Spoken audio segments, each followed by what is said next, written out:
Hi, my name is Gabrielle Green, and I will be presenting the economic development of Croatia. In 1991, Croatia and Yugoslavia battled in a war for independence. That war resulted in over 200,000 lost lives, with only 60% of its population remaining post-war. On October 8, 1991, Croatia declared its independence from Yugoslavia. During that time frame, Croatia experienced several economic hardships.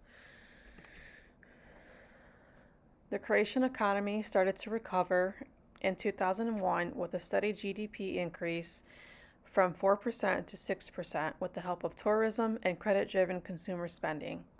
During 2009, the Croatian economy experienced stagnant and negative growth. In 2016 and 2017, Croatia revised its tax code to help stimulate growth in domestic consumption and foreign investment. They also decreased public debt from a high of 84% in 2014 to 78% of GDP, creating a budget surplus of 0.8%, its first surplus since claiming independence in 1991. Croatia's economy steadily grew and increased by an average of 2.8%. Regional development, investment climate, and an inefficient judiciary system are some of the difficulties that continue to plague the growth of Croatia's economy. Croatia has a parliamentary republic government administered by the head of government Prime Minister Andrej Plenković and Chief of State and President Zoran Milanović. Political members are elected every 4 years in addition to a small percentage of seats reserved for national minorities and representatives of Croats living outside the country. Croatia's national bank monetary policy is based on the stability of the normal exchange rate of the kuna against the euro. Due to the high euroization of the Croatian banking system and debt owed to domestic banks, the Croatian economy is exposed to exchange rate risk due to the high level of external debt, which is dominated by the euro. The main challenges facing Croatia today as far as monetary policy is the high dependency on imports because this causes domestic prices to become sensitive to exchange rates, which can lead to high levels of inflation. The impact of the war with Yugoslavia is still felt today as Croatia has struggled to fully restore the health of its economy post-war, with a struggling GDP rate, infrastructure, healthcare, and welfare system. These are some of the issues that continue to plague Croatia's economy. Educated young professionals are also impacted by these current issues as they have to seek higher salaries in other areas in the EU due to the lack of growth and stabilization in the job market. Croatia is heavily dependent on tourism as their main GDP, which becomes challenging when creating economic policies and other reforms to help the people in their country maximize opportunities for wealth and standard of living. Croatia's economic output mainly comes from its service sector, which accounts for 66% of its economy, according to Global Edge. Their top 3 trade partners are Germany, Italy, and Slovenia. Croatia's top trade industries are chemicals and plastics, machine tools, fabricated metal, and electronics. The top three exported goods from Croatia are oil and mineral fuels, industrial machinery, and electrical machinery. Croatia import commodities are crude petroleum, cars, refined petroleum, packaged medicines, and electricity. The export commodities in Croatia are refined petroleum, packaged medicine, cars, medical cultures, and vaccines, and lumber. Exports of goods and services accounts for 51.1%, and imports of goods and services account for negative 48.8% of its total GDP since 2017.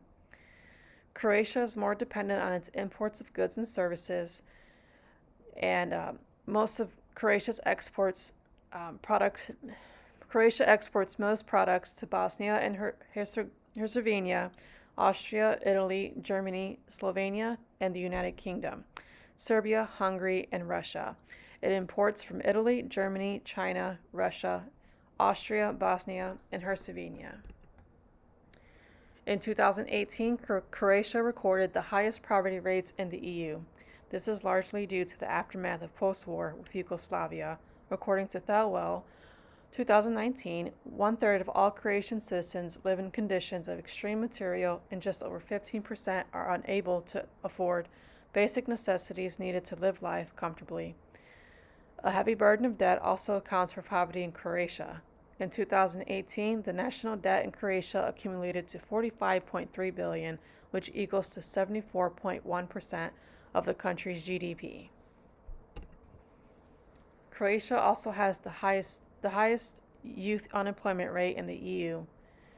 The lack of a new healthcare reform is also a factor in poverty, as low spending on healthcare remains an issue, causing an insufficient number of nurses and doctors and an unhealthy general population. Some of my economic policies that I would recommend for Croatia would be a new healthcare reform. This would help alleviate poverty and would enable the Croatian citizens to receive the proper care it needs. Investment in healthcare would benefit Croatia greatly, as it would boost their economy and create more jobs. Healthcare is mostly state provided in Croatia and has caused a substantial burden on the nation's debt and welfare system. A new healthcare reform can help prevent individuals from emigrating from Croatia to seek employment, higher salaries, and benefits in other neighboring EU countries. When opportunities of employment, higher income, and benefits are available to its citizens, they can spend their money and utilize their resources to pour into their country's economy, rather than boosting the economy of its neighboring countries. I would also recommend an infrastructure and a structural reform. This can help eliminate the dependence on state companies and reduce government spending.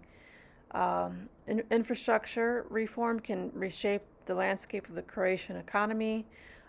It would help the citizens of Croatia be able to live in safer environments with newly renovated and updated housing. Investment into new buildings, housing, and other infrastructures can benefit a country like Croatia a great deal, as it would facilitate trade, improve an unemployment workforce, and serve as a catalyst for economic growth and opportunities, which also can alleviate high poverty rates. I would bring a measure of economic development to Croatia to attract the right lenders and investors to help implement economic, healthcare, and structural reforms. I can network with experienced politicians and professionals to attract financial institutions to help invest into Croatia's economic development. And I would advocate for the least advantaged in Croatia by using leadership skills and social-emotional skills to connect with the citizens of Croatia and work with them to bring positive change to their communities. Having lived in poverty before, I believe my compassion for others can benefit me a great deal, as it would allow me to be relatable and understand and meet the needs of the Croatian citizens and its economy. I would work diligently to make sure the citizens are heard and provided for, and I believe working together with the citizens of Croatia will allow them to be heard and to feel a sense of importance and urgency behind socio-economic issues. Croatia has made vast improvements to stimulate and improve its economy.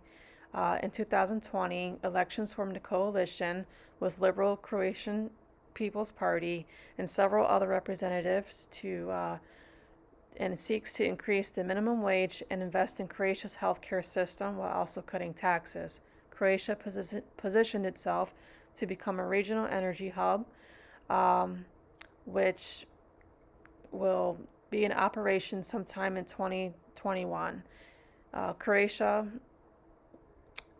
Croatia will develop a plan for Eurozone accession, and the government projects to be included in this plan will allow Croatia to adapt to the euro in 2024. Shipbuilding and tourism are major industries that dominate Croatia's economic growth. Although reforms are underway, investors often face problems connected with lengthy court procedures, contract enforcements, and judicial efficiency. Along with the public sector corruption, the corruption in Croatia is perceived to be widespread and getting worse, as the government has made little progress in reducing subsidiaries and privatizing loss-making state-owned enterprises, according to Heritage 2021. Thank you.